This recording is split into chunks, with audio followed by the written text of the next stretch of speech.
80세 된 노인과 50세 된 아들이 거실에 나란히 앉아서 이야기를 나눕니다. 그때 우연히 까마귀 한 마리가 날아와서 창가에 나무에 딱 사뿐히 앉았습니다. 그 노인이 아들에게 묻습니다. 저게 뭐냐? 아들이 대답합니다. 까마귀예요, 아버지. 조금 후에 아버지가 다시 묻습니다. 저게 뭐냐? 이번에 아들이 좀 큰 소리로 이야기를 합니다. 까마귀라니까요? 노인이 조금 뒤에 또 묻습니다. 세 번째 묻는데 저게 뭐냐? 아들이 약간 짜증이 났습니다. 그래서 글쎄 까마귀라니까요. 네, 짜증 섞이기로 이야기합니다. 그 이야기를 듣고 조금 있다가 아버지가 한 번 더 묻는 거예요. 저게 뭐냐? 엄청 화가 나겠지? 그 아들이 이제 큰 소리로 화가 난 목소리를 냈다 소리를 칩니다. 까마귀요! 까마귀라니까요! 그 말을 듣고 이제 아버지가 조용히 일어나서 방에 들어가서 뭔가 하나를 들고 나옵니다. 예전에 썼던 일기장을 들고 나왔는데 그 일기장을 펴서 아들에게 읽어보라고 이야기합니다. 아들에 관한 일기장이었습니다. 근데 거기에는 아들이 3살 때 있었던 이야기가 깨알같이 쓰여 있었습니다. 거기에는 이런 일기가 쓰여 있었습니다. 오늘은 까마귀 한 마리가 창가에 나와 앉았다. 어린 아들이 물었다. 아빠, 저게 뭐예요? 나는 까마귀라고 대답해 주었다. 그 이후로 아들은 연거푸 23번을 똑같이 물었다. 나는 똑같이 귀여운 아들을 안아주며 끝까지 다정하게 대답해 주었다. 나는 까마귀라고 똑같은 대답을 23번을 하면서도 즐거웠다. 아들이 새로운 데 관심을 가졌다는 데에 감사했고 아들에게 사람을 듬뿍 준다는 게 즐거웠다. 그 이야기를 일기를 읽으면서 아버지에게 용서를 구하고 아버지에게 효도를 다했다는 책을 읽으니까 그런 이야기가 있었습니다. 부모님 입장에서 자녀를 사랑하는 것은 이와 같을 것입니다. 한없이 베풀어주고 싶고 나눠주고 싶고 또 실수해도 또 물어봐도 계속해서 그것이 부모님의 사랑이고 은혜일 것입니다. 우리는 하나님을 아버지라 부릅니다. 믿으신 분 하면 그 아버지는 우리에게 변함없이 사랑과 은혜를 베풀어 주십니다. 오늘도 행여나 우리가 실수하고 넘어져도 하나님께서 또 우리 그런 하나님 앞에 나와서 예배를 드리고 자복하고 또 회개하는 우리들에게 또 사랑으로 안아주시고 함께해 주시고 크신 은혜와 사랑을 더해줄 줄로 믿습니다. 그런 하나님의 은혜와 사랑이 기쁨 즐거움이 차고 넘쳐나는 귀한 시간 되기를 주의 이름으로 축복을 드립니다. 예수님을 믿느냐 안 믿느냐 많은 기준이 있겠지만 분명한 기준이 하나 있는데 그것은 예수님 믿는 우리는 내 자신이 죄인이냐 아니냐, 내가 죄인이다라고 고백하는 이 고백이 마음에서 진실하게 나오는 사람은 예수님을 믿는 사람입니다. 지금 세상은 참으로 당혹스러운 현실 가운데 중에 하나가 많은 사람들이 죄를 짓고도 죄인이라고 인정하지 않습니다.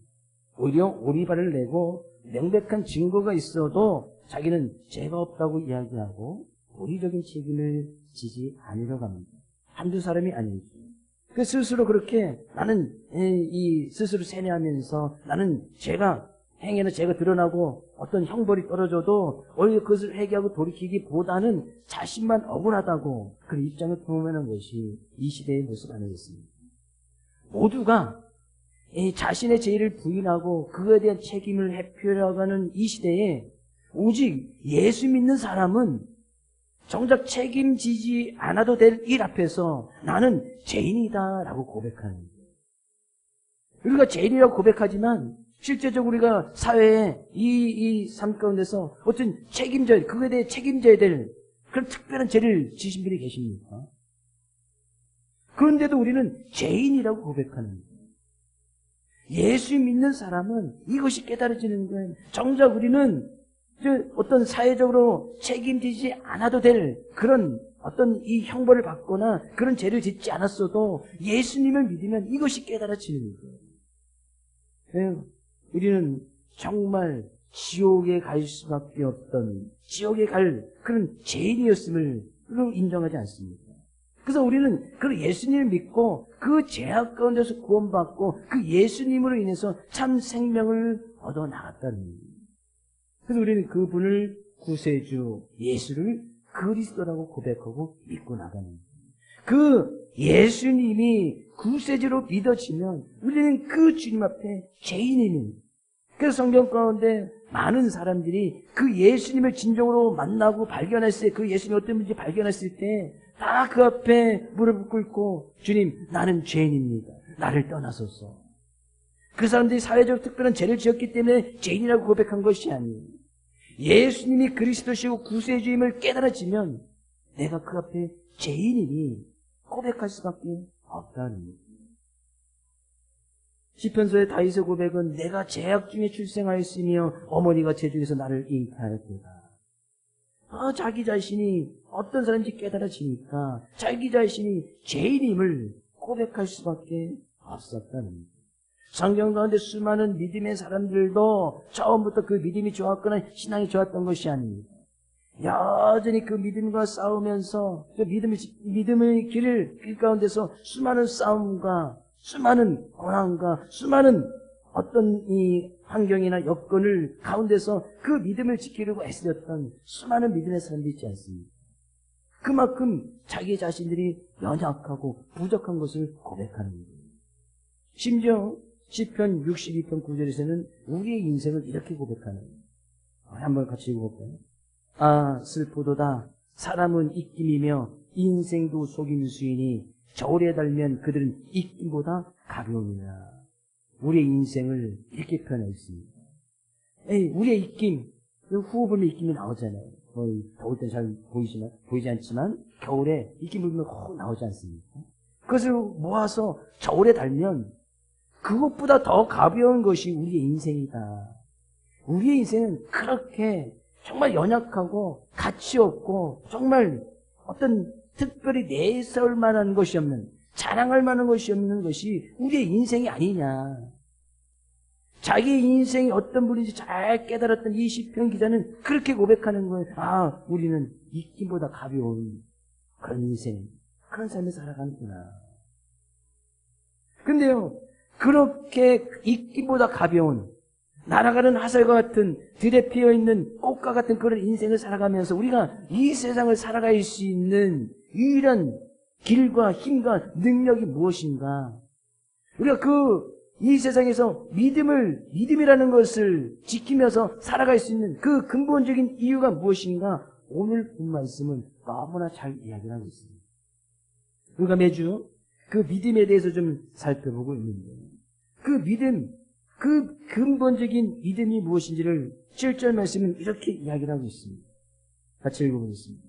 우리가 이 보배를 질그릇에 가졌으니 이는 심히 큰 능력은 하나님께 있고 우리에게 있지 아니함을 알게 하려 함이라. 우리가 믿는 이 믿음은 우리가 이 보배는 앞에서 얘기했던 예수 그리스도를 이야기합니다. 예수님을 이야기한단 말이죠. 이 보배를 질그릇에 가졌다. 그러면 우리 자신을 지금 질그릇에 비유하고 있습니다. 근데 먼저 우리가 분명히 알아야 될 것은 우리 자신은 질그릇과 같은 존재라는 것을 분명히 알아야 된단 말이에요. 여기서 질그릇은 토기장이가 흙을 가져다가 만들었던 그런 토기 그릇을 이야기합니다. 이것은 창세기 하나님께서 우리를 흙으로 사람을 빚으사 그 흙으로 빚었던 것과 동일한 그 흙을 이야기하고 있습니다. 질그릇 아시죠? 흙으로 만든 이 독이 아무리 튼튼하게 몇 번을 구워 삶아내더라도 쉽게 깨어지는 것이 이 질그릇입니다. 우리 문경 지역에도 많은 게 토기가 있지 않습니까? 명인들도 장인도 있는데 그런 흙으로 구워낸 것은 쉽게 깨어지는 것이 이 질그릇 아니겠어요? 그래서 쉽게 깨어지니까 사람들이 이제 더 좀 강한 철로 만드는 것이라든지 이런 것을 그릇으로 사용하지 않습니다. 근데 우리는 우리의 기본적인 가장 이 믿음의 모습은 우리는 질그릇과 같다. 우리의 인생은 입김과 같다. 우리의 인생은 들의 꽃과 같다. 라고 믿는 것이 우리의 기본적인 믿음이 되어야 된단 말이죠. 인정하시는 분 하면 우리의 인생은 질그릇 같다는 거예요. 질그릇은 쉽게 상처가 나고 기스가 나고 쉽게 이빨이 빠지니까 질그릇을 잘 사용하지 않잖아요. 그러니까 저희 질그릇은 없습니다. 있어도 쉽게 해줘버리면 금방 그것도 버려야 되니까 다 이제 합성 재질에 있는 그릇을 사용하게 되시는데, 이 질그릇은 그렇단 말이죠. 우리의 인생, 우리의 삶의 모습은 이 질그릇과 같다. 쉽게 상처받을 수밖에 없고, 쉽게 무너질 수밖에 없고, 쉽게 낙심하고 낭망할 수밖에 없는.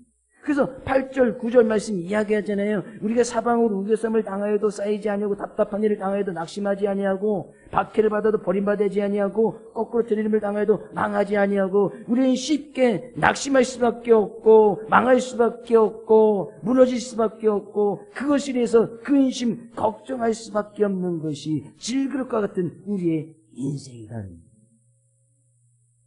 우리의 존재를 분명히 이야기를 하고 있습니다. 우리의 존재는 질그릇과 같다. 쉽게 깨어지기 쉽다. 무너지기 쉽다. 낭망하기 쉽다. 낙심하기 쉽다. 그런데요, 우리가 믿음을 가지고 신앙생활을 오래 한다 할지라도 이 질그릇은 변하지 않습니다. 우리가 예수님을 믿으면 신앙생활을 오래 하면 많은 사람들이 어떤 신앙의 성숙, 믿음의 성숙을 기대하는데, 이 신앙의 성숙이 이루어지면 이 질그릇이 변할 줄 알고 생각을 하고 있습니다. 근데 우리가 믿음을 10년, 20년, 40년, 50년씩 하더라도 질그릇 그 자체된 우리의 본질은 변하지 않는단 말이에요. 여전히 질그릇이란 말이에요. 여전히 이 질그릇은 변하지 않는 거예요. 사람들이 자꾸 이것이 질그릇 그 자체가 성질이 변할 수 있을 거라 생각하니까 이 질그릇에 자꾸 치장하는 이 질그릇에 지기 때문에 우리의 화장을 하고 분장을 하고 치장을 해서 이 질그릇의 어떤 형질이 변할 수 있는 것처럼, 그러니까 우리는 그것 때문에 낭망하는 거 아니겠습니까? 왜 질그릇이 변하지 않지? 질그릇은 변하지 않아요. 재질이 변하지 않는단 말이죠. 그게 성질이 변하지 않는 거예요. 여전히 예수님 믿어도 10년 전, 20년 전, 20년, 30년, 40년 믿었어도 우리 안에 욕심, 본능, 탐욕은 여전히 남아있잖아요. 나는 예수님 믿어서 10년 됐는데 난 욕심이 하나도 없다.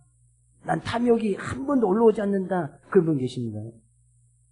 저도 여전히 예수님 믿은 지 벌써 40년 이상, 40년 이상이 됐습니다. 여전히 욕심, 탐욕 제 안에서 계속해서 끌어오는. 예수님 믿는데 30년, 40년인데 이 탐욕은 왜 안 없어지는지, 이 정욕은 왜 안 없어지는지, 이 욕심은 왜 안 없어지는지, 질그릇과 같은 것이 우리네 인생이더라 그럽니다. 이 질그릇이 변하지 않는 거예요. 질그릇은 변하지 않아요. 다만 예수님을 믿는다는 것은 그 질그릇 같은 우리의 삶 가운데, 우리 인생 가운데 보배 대신 예수님을 가졌으니, 그 보배를 가졌다. 이 가졌다는 것이 예수님을 믿는다는 이야기거든요. 예수님을 영접했다는 거예요. 예수님을 내 안에 구세주로 받아들였다는 거예요. 예수님을 받아들였지만 질그릇은 질그릇인 거예요. 그 질그릇 안에 보배 대신 예수 그리스도가 있다 그럽니다.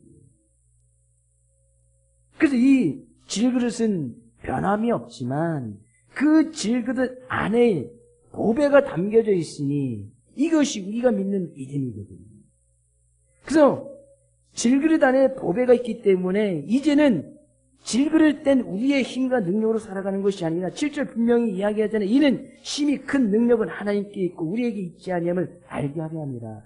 이제 우리가 살아갈 수 있는 그 힘과 능력은 보배 대신 예수 그리스도부터 나온다.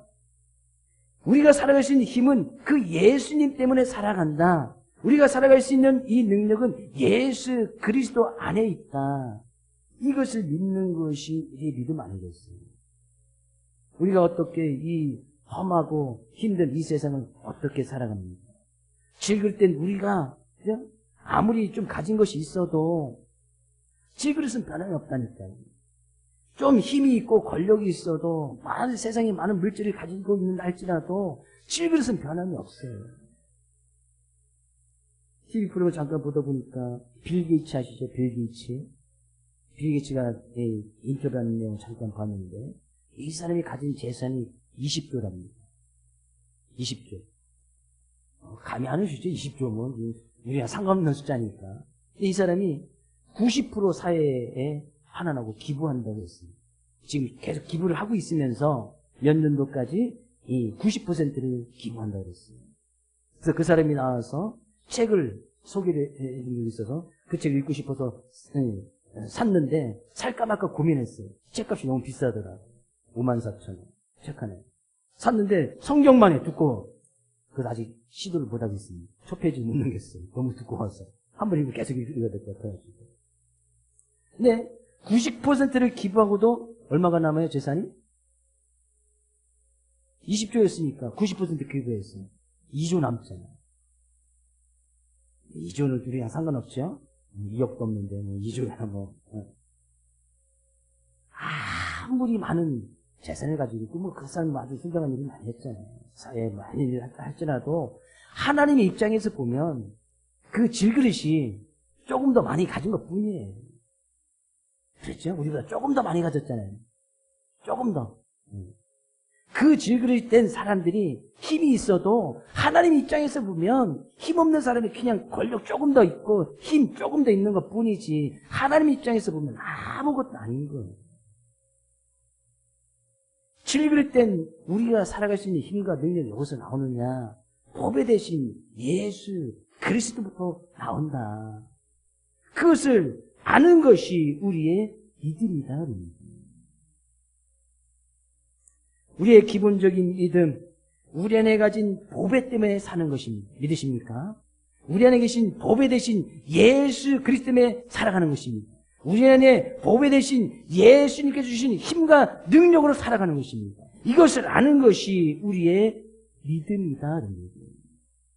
이 믿음 소유하고 계시고 이 믿음대로 살아가기를 주의 이름으로 축복을 드립니다.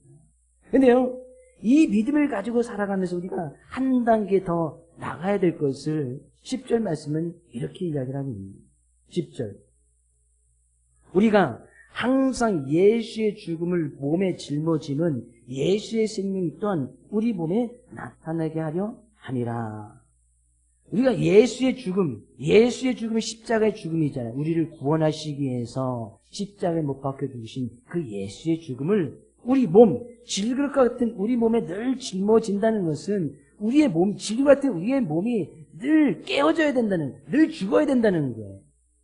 질그릇 같은 우리의 몸이 늘 죽어야 된다는 거예요. 예수님의 죽음에 따라서 우리의 주심이 늘 깨어져야. 그러면 질그릇 안에 보배가 딱 담겨져 있는데 질그릇이 깨어지면 그 안에 이제 보배가 보이는 거예요. 질그릇에 뭔가 담겨져 있으면 그 안에 뭐가 담겨있는지 잘 모르잖아요. 근데 질그릇이 깨어지면 그때서 이제 보배가 훤히 딱 드러나는 거예요. 자, 우리의 몸에, 질그릇 같은 우리의 몸에 늘 십자가의 죽음으로 질그릇 같은 나의 모습을 늘 깨어버리면 그때서야 비로소 예수의 생명이 우리의 몸을 통해서 나타나게 되어지더라는 거예요. 우리의 믿음은 거기까지 가야 되는 거예요.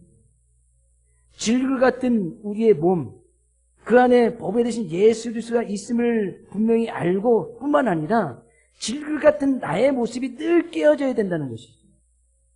질그릇 같은 나의 생각, 질그릇 같은 나의 연약한 뜻, 질그릇 같은 나의 힘, 이것을 늘 깨어버리고 죽일 때에 내 안에 보배가 빛이 나고 그때서야 예수님께 주신 참 생명으로 예수님께 주신 힘으로 살아갈 수 있음을 아는 것이 우리의 믿음이 되어져야 돼요.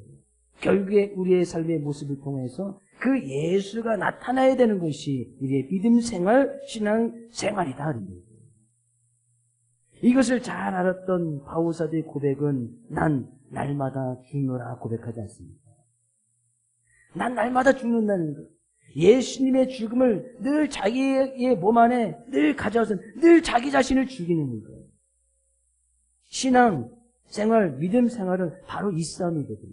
늘 내 자신을 죽이는 것, 늘 내 질그릇을 깨어버리는 것, 늘 내 뜻을 깨어버리는 것, 늘 내 생각을 깨어버리는 것, 늘 내 힘을 깨어버려서 주님이 주시는 힘과 능력으로 살아가는 것.